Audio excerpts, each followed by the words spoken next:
Rachael worked for a reputable travel agency that organised corporate and private VIP tours for affluent and demanding clients. According to her employment record, she was an outbound travel agent. However, in practice, she was a jack of all trades. One day she was engaged in sales or worked with clients. The next day she turned into a marketer or created authors' tours to remote corners of the world. And in the evening, she could become a cleaning lady. Why?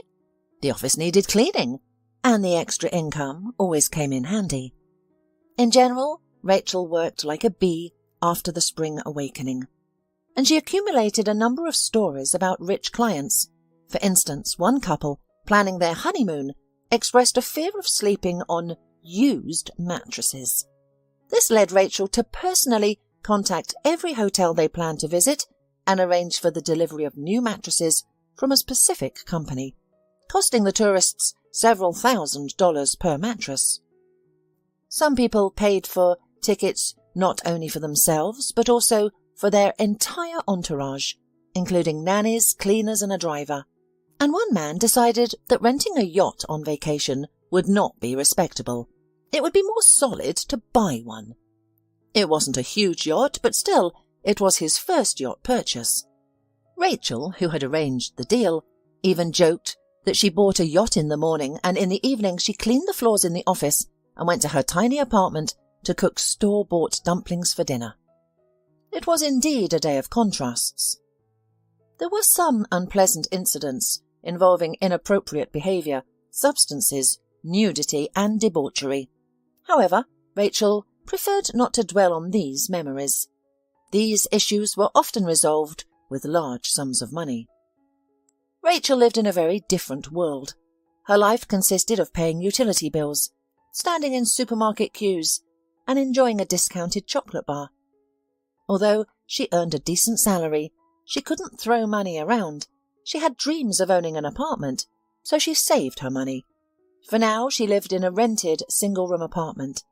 Recently, Rachael had been considering getting a driver's license and buying a car to increase her mobility. Besides, she tried to help her mother and grandmother, who stayed in her hometown. The young girl was accustomed to achieving everything on her own. She secured a budget place at a college in the city and moved there from a provincial town in the region. She worked and studied diligently, often harming her health and social life. Rachael, without connections but with persistence, landed a job at a reputable travel firm. Therefore, she never relied on gifts or fate, for example, a fabulously rich fiancé, and of course, she never believed in Cinderella-like fairy tales. After all, she was raised by two women who also never relied on men. However, the universe had different plans for Rachael. On a rainy Monday, her life took an abrupt turn. Many years later, she would recall the phrase, "The rich have their quirks." It all began when Rachael overslept, not hearing her alarm clock. Perhaps she did, but chose to silence the shrill sound and resume her peaceful slumber. Luckily for the girl, her neighbour on the side, who constantly slammed the door as if he hoped to blow it off its hinges, did not change his tradition. As he left for work, the door's slamming bolted Rachael awake. Disoriented, she sought her surroundings, a gut feeling telling her something was off. Upon finding her smartphone under the pillow, she was taken aback. Instantly, wide awake, she sprang from her bed. For the next 10 minutes, Rachael darted around her apartment, attempting to dress, eat breakfast, wash, and apply mascara simultaneously. "Damn it," Rachael grumbled, pulling on her tights. "Why don't I have the features of the Indian god Shiva? Multiple arms. I could use a couple of spare limbs this morning." Rachael hailed a cab, realizing she wouldn't make the bus. However, as they neared her office, the driver surprised her with some news. "I can't go any further. The road ahead is under repair and there's no place to turn around. We'll have to detour, which is quite far." "What?" Rachael exclaimed, straining her mind to gauge the distance she would have to cover in heels to reach her office. To make matters worse, it began to rain heavily, and Rachael had no umbrella. "But I ordered the cab to a specific location," she protested. "Call customer service," the gruff driver retorted. "Get out, or do you want to come back with me?" Rachael realised she had no time for an argument. Vowing to leave a negative review for the uncooperative driver, she stepped out into the rain. It carefully took the girl into its wet embrace, decorating to its taste. Her mascara, unable to withstand the rain, began to run down her cheeks, and her bright red hair coiled into unruly wet curls. Her white blouse was instantly drenched. Rachael attempted to dodge the puddles, performing impressive ballet-like leaps, but to no avail. As she approached the crosswalk, a white Lexus sped by, splashing her generously with water from a puddle. Rachael, a demure and sweet girl who blushed at movie bed scenes and was unaware of crude jokes, reached the end of her patience. And it was as if her skinny body was possessed by the foreman Ryan from her native town, who knew all the swear words in the world for every letter of the alphabet. The girl took a deep breath and blurted out, "You're an uncouth, arrogant drunk. Did you buy a license, a car, but forgot to buy manners? Didn't you? I hope you encounter red traffic lights everywhere, you creep. I hope you trip and faceplant in that damn puddle." Rachael added a few more profanities to her tirade. However, she was taken aback when the car stopped a few steps away from her, just before the crosswalk, and then began to reverse. The back window of the foreign car was slightly open, so her words had easily reached the driver. But it was not the driver she needed to worry about. The window slid down smoothly, and a handsome man glanced at her from the plush interior. "It's been a long time since anyone's spoken to me like that," he confessed, a charming smile playing on his lips. His teeth were straight and white, his skin was dark, his hair thick and dark, and his eyes were brown, like a strong brew. Perhaps on another day Rachael might have swooned over such a handsome man's attention, like ice cream melting in the sun. But here's the problem. Her teeth were chattering from the cold, her shoes were squelching, her hair was dripping, and all of this was not conducive to flirting. "What a waste," Rachael muttered, still angry. "Apologies for my driver's actions," the man said, smiling. "If you're not planning on making a voodoo doll of me and sticking needles in it, maybe I can make it up to you?" Rachael, who had been preparing for a confrontation and had even defiantly puffed out her chest, was slightly taken aback. "No, thank you," she mumbled. "Just drive carefully, please." She attempted to walk around the car, but the passenger signalled to the driver and the vehicle pulled up alongside Rachael again. The cabin door opened invitingly. "I insist. I feel awful," the man complained. "Get in. I'll take you where you need to go. I'll also cover the cost of your ruined clothes. Pick any store and we'll get you something new. And my driver will take care of the dry cleaning." Rachel's eyebrow twitched nervously as she thought, "I get in the car and by morning my photo will be in the crime reports, like body found in the forest belt. Anyone missing?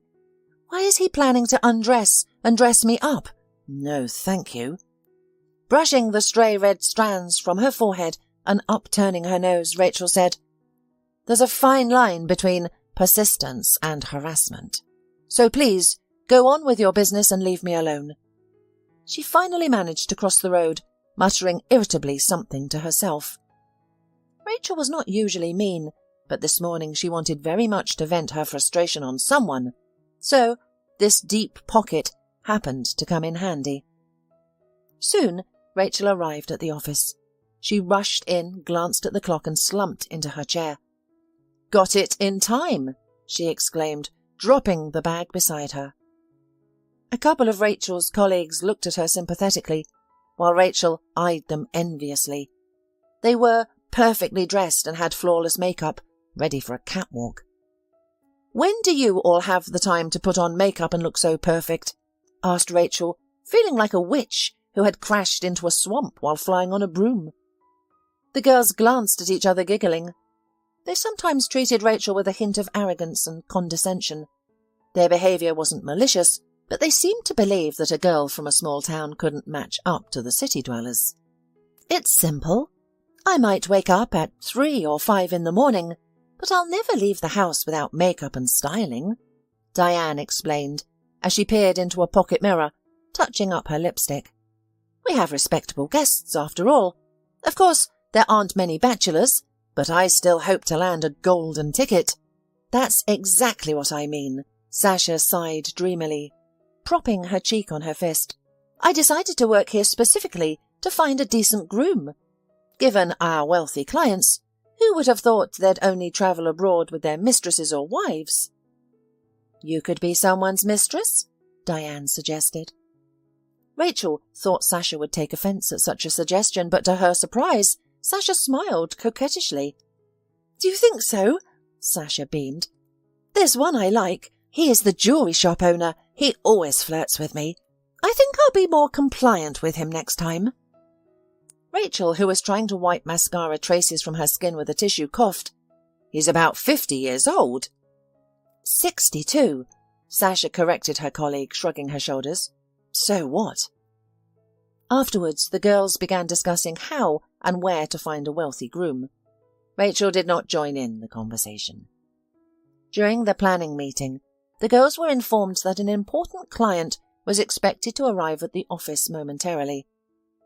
The man was planning a trip for his work team. When he walked in, Rachael gasped audibly and hid under her desk in reflex, recognizing him as the man from the Lexus. Here, Mr. Liesel, the boss greeted warmly. Our top employees will handle your tour. We'll assign an agent for you in a separate office. We have Sasha, Diane, and, Rachael. Rachael realized she couldn't hide forever. Forcing a smile, she peeked out from under her desk, carefully avoiding the guest's gaze. Yes, sorry, I dropped a pen, she mumbled. Surprised by the behaviour of his most responsible employee, the boss mumbled something before resuming his conversation with Mr. Lisley in a deliberately kind tone. Rachael kept her gaze fixed on the screen, hoping the ground beneath her would swallow her whole, transporting her far away from this place. When Rachael dared to glance at their new client, she noticed his gaze fixed on her now flushed face. A thoughtful smile played upon the man's lips. I understand, Mr. Lisley interrupted. Can I have some privacy with any woman here? Unable to resist, Rachael scoffed to herself, as if he's choosing an escort. Yes, all of my employees are capable professionals and would be happy to, the boss replied nervously, but Adrian Leslie cut him off, pointing at Rachael. Rachael would be perfect, he said. Rachael could feel the disappointment of her colleagues. It was no surprise. The man was dark-haired, mature, wealthy and handsome. Adrian Leslie stood out among the other guests at the agency, attracting much attention. I'm busy at the moment, Rachael hesitated. I need to plan a tour for... Her boss coughed and looked at her in a way that promised a forfeiture of her bonus and maybe even termination. Reluctantly, Rachael walked down the corridor with the man, feeling as though she were on a scaffold. Once they were alone, she looked into Adrian's eyes. Listen, I don't want this morning's incident to impact my work. I value my position and will organise your trip in the best possible way. However, let's leave the unusual encounter in the past. She looked hopefully at the man, realising that not all wealthy individuals had a good temper. What if he took offence and decided to fire her, or ridicule her? He might even make outrageous demands, like requesting a trip to India on elephants. Meanwhile, Adrian shook his head, giving the girl another charming smile. I can't promise you that, unfortunately. Rachael pressed her lips together and glared at him. Don't act like a child. I got angry, but it's your fault too. Look at me. She stomped her foot, pointing at the stains on her pantyhose. Adrian sat down in the chair, and following her demand, looked intently at the red-haired girl. I'm looking. I can't look away, he confessed unexpectedly. And you misunderstood me, Rachael. I'm not intending any harm. I just don't want to forget our first meeting. It touched my heart deeply. Maybe it's love at first sight. If I erase this moment from my memory, what will I tell my grandchildren? What grandchildren? Mumbled Rachael, embarrassed by such a confession. Our grandchildren. Adrian smiled even wider, though it seemed impossible to Rachael. This time, even her ears and neck turned red. Deciding to steer the conversation in a less dangerous direction, she went to work. Adrian turned out to be a pleasant client. They quickly settled many aspects of the matter. Then he asked her out on a date. I don't date company clients, it's unethical, said Rachael. Adrian sighed dejectedly. Then we'll have to cancel our deal. I'll go tell your management. Was it blackmailing? Undoubtedly. Did Rachael believe in that? Regrettably, yes.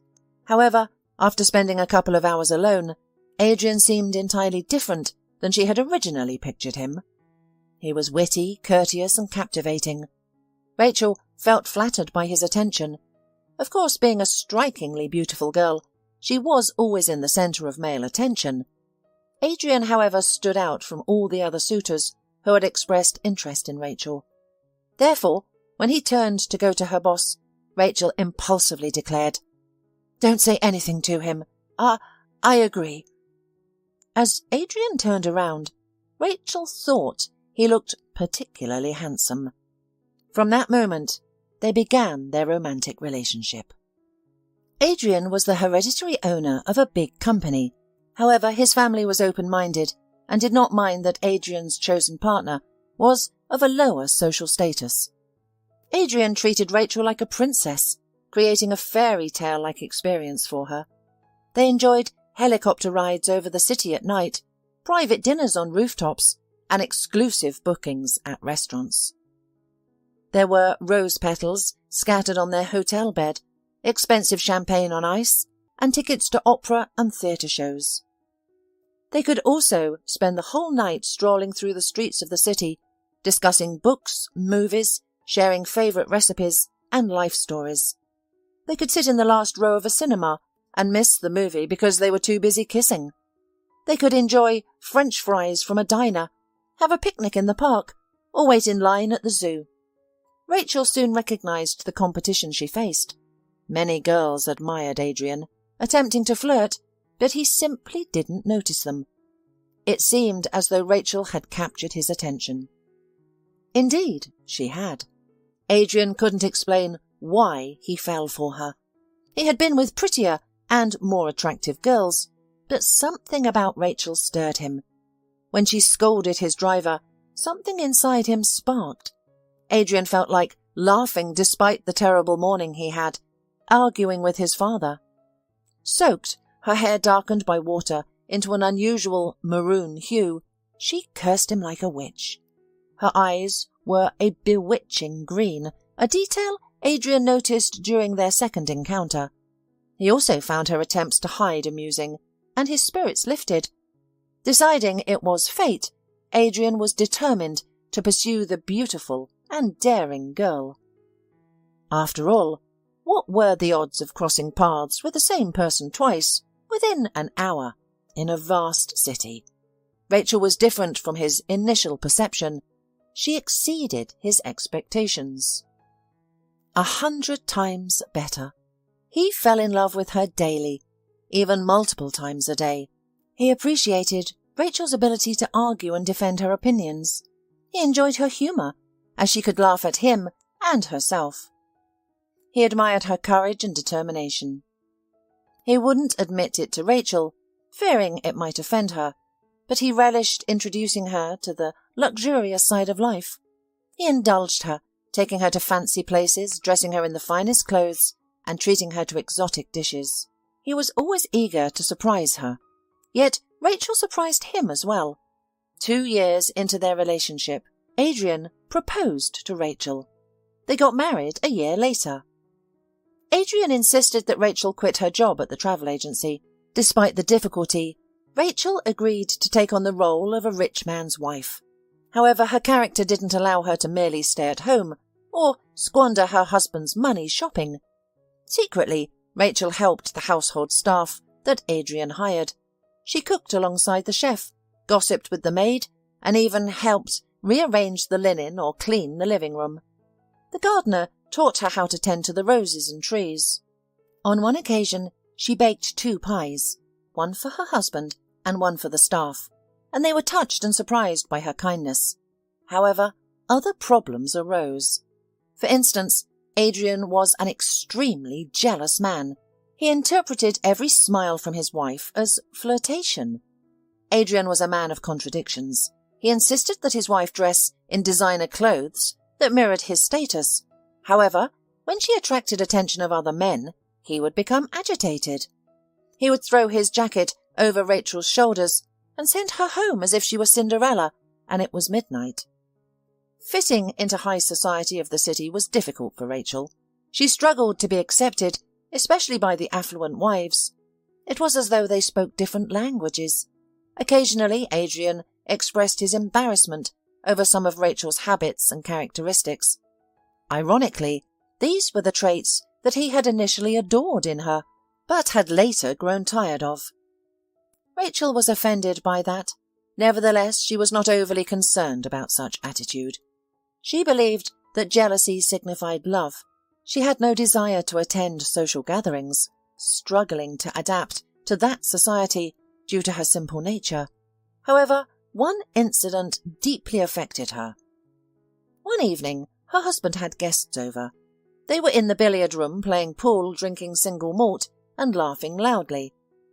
Rachael decided to serve the men appetizers herself. She knocked and entered the room with a tray. The guests were pleasant to her, yet her husband was furious and decided to escort her out. He grabbed her elbow sharply and painfully as they reached the door. "Are you out of your mind?" he exclaimed. "Are we out of maids that you're carrying a tray?" Rachael retorted resentfully, "I just wanted to be hospitable." "My wife doesn't serve food to men, okay?" Adrian growled, retreating to the game room. Later, during dinner with her in-laws, Rachael started offering business advice. Adrian dismissed her input, saying arrogantly that it wasn't a woman's place and suggested she should discuss dresses in the women's room instead. Adrian's old-fashioned attitudes and his true feelings towards his wife became increasingly apparent. However, he cleverly alternated these moments with apologies, gifts, and declarations of love. Time and again, Rachael forgave him. After another year, their son Eric was born, marking a significant turning point in their lives. Rachael adored her son, lavishing him with love and attention. The challenges of motherhood sometimes overwhelmed her, leading to tears and sleepless nights. Still, she cherished every moment with her boy. Adrian, however, struggled with fatherhood. He disliked the messiness that came with raising a child, especially when it threatened his pristine white leather sofa. Adrian was upset that his wife was paying him less attention. "Are you jealous?" she finally asked one day, looking at her husband with a smirk. She expected him to take it as a joke, but Adrian's tight-lipped expression showed he wasn't amused. She tried to explain that their child needed extra care, but Adrian remained distant. She suggested spending time together and going on dates, engaged him in games with their child, but to no avail. With time, Adrian began to criticize her more often. Instead of compliments and encouragement, he pointed out her flaws. "You have stretch marks on your belly. They look disgusting, like something from a horror movie. You should see a doctor to get them removed. Money isn't an issue, otherwise we won't be able to go to the beach together." He criticized her weight, her bun hairstyle, which she wore because their son liked to pull her hair, and more. He also couldn't bear the sight of the bruises under his wife's eyes. They had appeared after Eric fell ill, and she had to sit by his bedside all night. So little by little, their marital relationship was gradually deteriorating. Adrian was rarely home, using his work as an excuse. On weekends he attended parties and gatherings with friends, but didn't invite Rachael, citing her exhaustion and appearance. Previously, he would invite her on business trips abroad, but now he didn't even consider it. "Are you going to fly with me along with Eric? He'll cry during the flight, and I'm used to the comfort environment," he scoffed. "You don't like the nanny's help, so stay with him until he's 18. Rachael, biting her lip, once again explained her stance to her husband. "I have no objections to a nanny's assistance.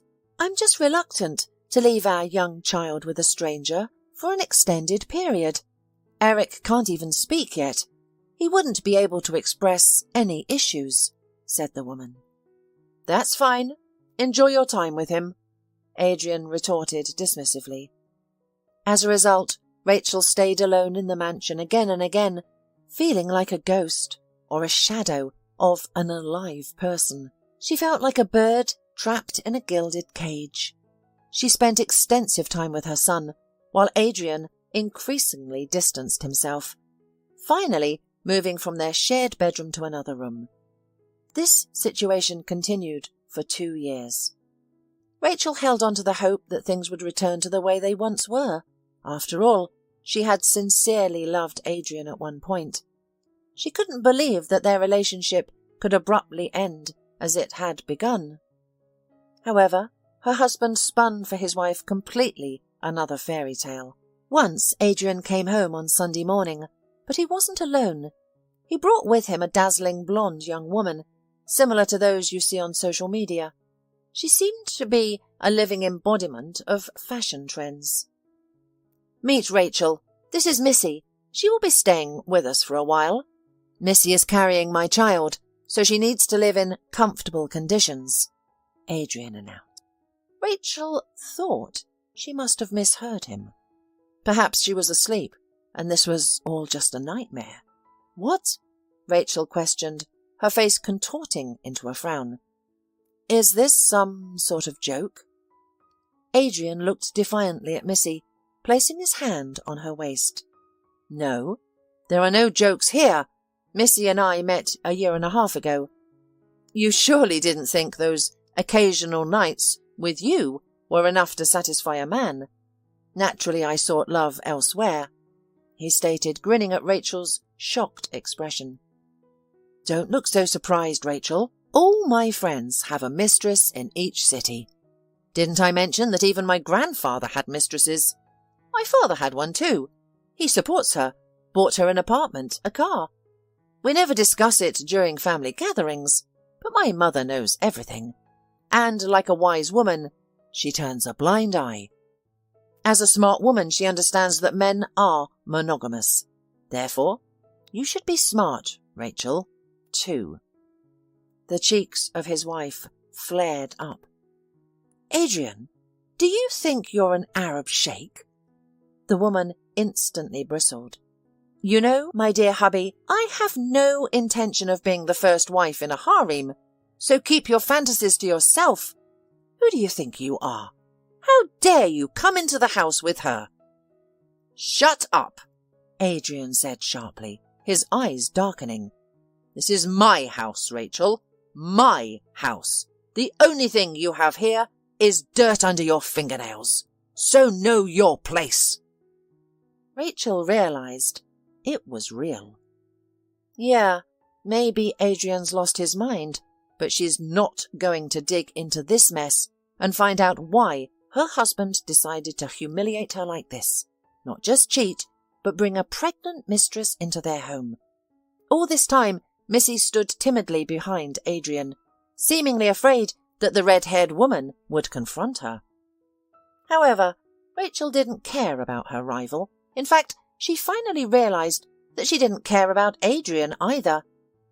"Good," she responded, her tone suddenly cold, her arms crossed over her chest. "Then we can divorce. I hope you can find time in your busy schedule for it." Missy quickly glanced at her lover, who seemed unhappy with this reaction. However, Adrian retorted, "No, Rachael, I won't give you a divorce. If you were once mine, then you're always mine, okay? If you want to leave, then leave. but my son stays with me." Rachel's mind spun.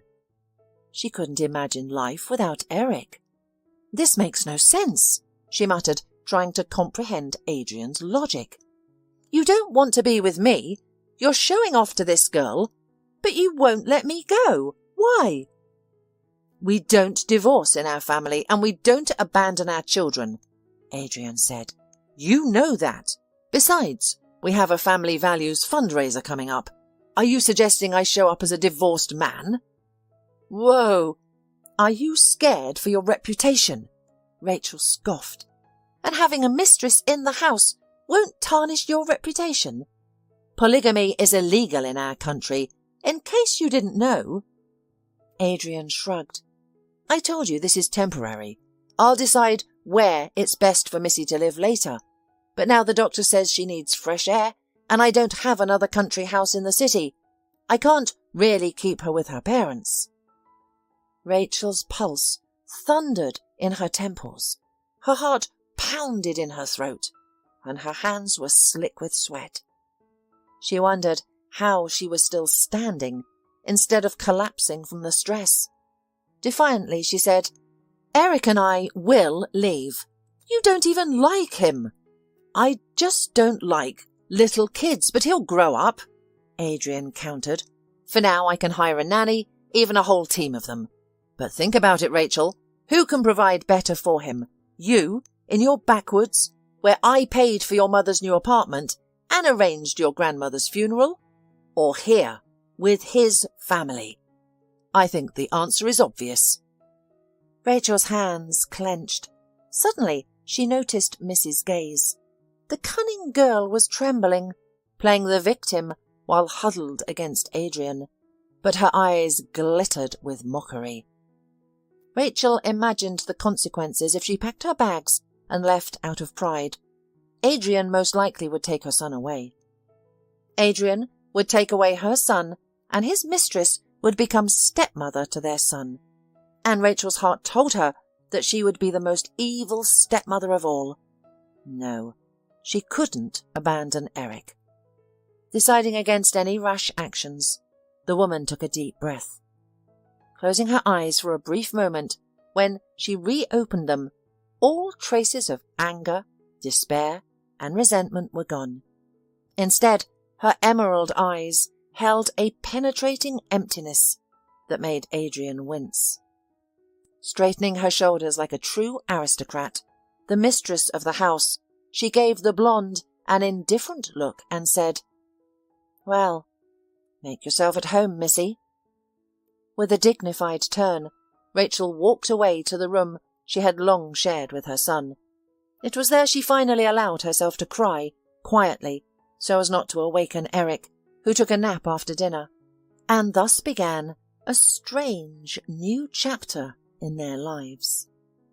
Rachel was aware of another woman living in the vast mansion. Its size was such that you could avoid crossing paths with anyone if you so wished. Rachel desired this isolation, but Missy sought the opposite. Of course, Adrian's mistress didn't try to be Rachel's friend, but she was always bothering her. If Rachel was walking with Eric in the garden, Missy would rush there to sunbathe or make a phone call. If Rachel were in the pool, Missy would appear in her swimsuit. And when Rachel had breakfast, Missy would begin drinking coffee. Missy often tried to provoke conflicts with Rachel. However, the lady of the house ignored her, which infuriated Missy. And then 2 months later, something terrible occurred. Everyone noticed Miss's health was deteriorating. A family doctor was called, and soon he noticed signs of intoxication in the pregnant woman and questioned her about her medication and diet. To avoid any unnecessary gossips, Adrian took it upon himself to resolve the issue. He summoned all the servants, from the cook to the maid, to understand what had happened to Missy. Then one of the new maids, pale and blushing, confessed, she stammered, wringing her hands.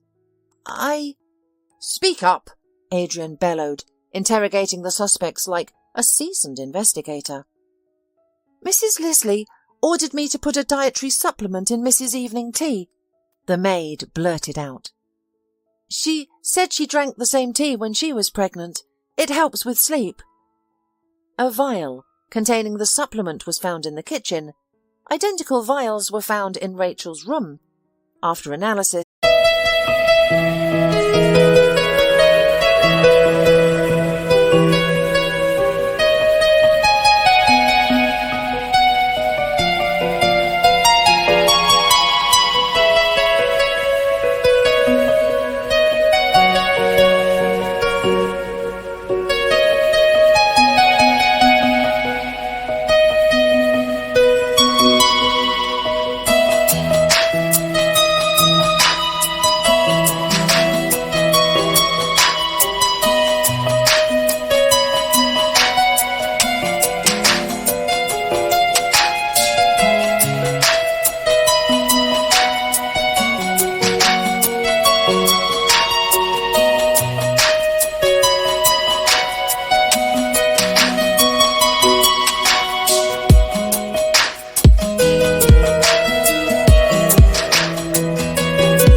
it was revealed that the vials contained a toxic solution.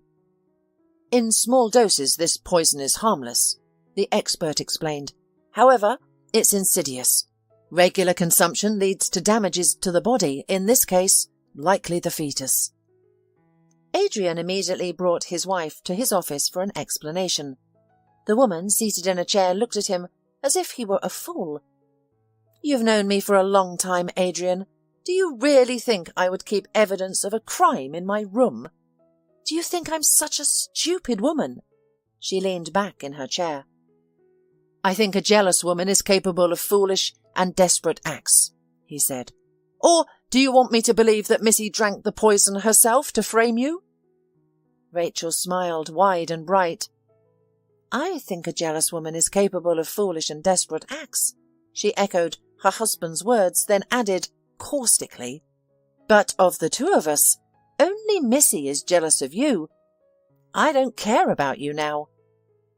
Adrian's heart clenched. It was strange. He felt something similar to what he had felt before when he had seen Rachael for the first time. Yes, he was aware that he was bored with her.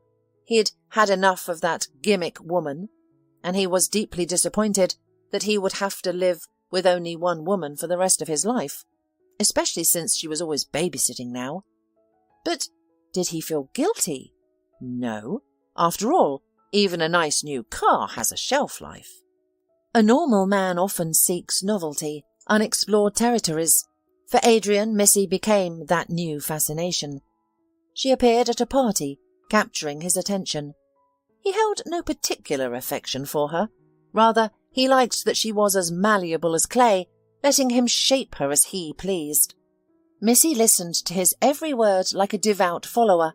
In truth, he was her world. Adrian showered her with gifts, and she thanked him for each one, like a dog grateful for a bone. Rachael never behaved this way. She was too bold, too arrogant, too proud. The news of Missy's pregnancy took Adrian surprised, but he chose to accept it, especially since Missy threatened to announce her condition to the world if he did not support her. Bringing Missy into the house had been a spontaneous idea. Adrian wanted Rachael to feel jealous, to vie for his attention. But her reaction puzzled him. Why did she look at him with such disdain, as if he wasn't her benefactor? He was the one providing her needs. Why was it like this? Had he failed to tame her? Adrian also couldn't understand why he was still attracted to his wife. It was as if their arguments had kindled his feelings. Suddenly the man rose and locked the study door. Rachael tensed, asking, "What are you doing?" Her eyes darted to the window and the man grinned. "The second floor, Rachael. Are you planning to jump?" "I don't know yet," she responded, observing the man's actions. Adrian unbuckled his belt and began to remove his shirt. Rachel's expression tightened. "What are you doing?" she repeated. "I'm here to collect a debt from you. A matrimonial debt. This whole poisoning incident has got me upset. I believe it's your doing and you should be punished." He slapped his belt against his palm. "You're insane," Rachael replied, springing to her feet. She was bewildered. When had Adrian become like this? Or had these traits always been within him, and she had simply been oblivious, only noticing his positive attributes and ignoring the warning signs? "Rachael, have you heard that after a fight, the night is the most intense?" Adrian asked gruffly. "Stay away! You are disgusting to me!" Rachael shouted. Adrian lunged at her, attempting to pin her against the desk. Documents and an expensive fountain pen, Rachel's New Year gift to her husband, flew from the surface. Rachael tried to scream, but Adrian covered her mouth with his hand. He was significantly stronger, and soon the exhausted woman gave in. The ordeal was quickly over. Adrian was satisfied, while Rachael was devastated. "I won't file a police report about your attempt to harm Missy," he said, pulling on his pants. "But you no longer have a place here with Missy. You'll move to your mother's place. Our son stays here. If you dare to utter a word, you'll be jailed for poisoning. And, by the way, before you leave my study, clean everything up." Rachael remained silent. She picked up her torn blouse and covered herself. As soon as Adrian left, she bent down to pick up the handle. Her hand froze as she spotted a familiar surname on a piece of paper lying on the floor. "Flannery," Rachael muttered, feeling like she'd heard it somewhere before. Then it hit her. She realized it wasn't yet time to let go. The next day, Rachael departed, but within a week she had evidence that her husband was involved in illicit activities. Armed with this evidence, she returned to the house, to the very study where her husband humiliated her.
and almost destroyed her.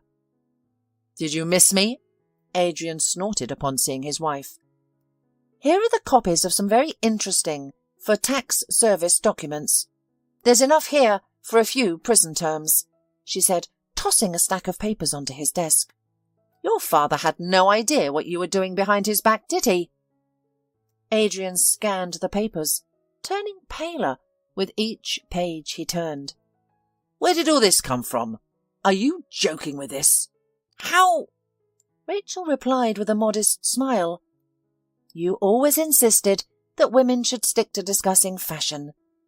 I don't care for fashion. I've been paying attention to the so-called wise men. I learned a lot about underhanded and fraudulent deals. The rest was just a matter of time. By the way, thanks for the tip," she said, smirking. "The papers you had me collect that evening, Tom Flannery's name was on them.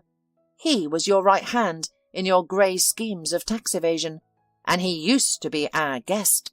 You always mentioned grey schemes and black cash, making the company's trade impossible to trace. Oh, and one more thing. Your safe." She gestured towards the safe next to the cabinet in the study. "The password is your birthday?" "That's really stupid," she smirked. The man pressed his lips nervously. "You shouldn't play this male game, Rachael. I'll get out of it, and you'll end up in jail." "For what?" Rachael asked, surprised. "For poisoning someone's cup, for example," Adrian roared. "Oh, I have something else for you," Rachael said softly, and with a seemingly gentle but extremely cold smile, she pulled out her phone and played a recording. On the video, Mrs. Voice could be heard. "I had no other choice. I don't care if the baby doesn't survive. The main thing is to become Adrian's wife. I'm tired of being a mistress. His wife irritated me, as did the baby. The woman confessed over the phone to a friend. "I've got a couple of other fascinating videos with the same content. You also appeared in a couple of movies," said Rachael, when the recording was finished. "How? You couldn't. You weren't there," mumbled Adrian, who turned palpably pale. Rachael shrugged with the same angelic smile. She wasn't going to tell him that it was the maids, the cook and the gardener who had become her eyes and ears. They despised Missy, and they truly loved Rachael and decided to support her. Even the poor maid, a young girl, couldn't withstand the guilt and confessed that Missy forced her to lie. She was putting poison in her cup by herself. "What do you want?" Adrian asked. "A son? Money? What?"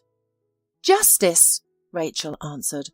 "All the materials have already been sent to the right place, Adrian, so you can relax now. Everything is decided." Soon, Adrian found himself in prison, unable to buy his way out due to the extensive evidence Rachael had collected.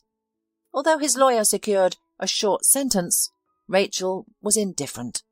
Missy fled immediately, fearing retaliation, but Rachael had no intention of pursuing her.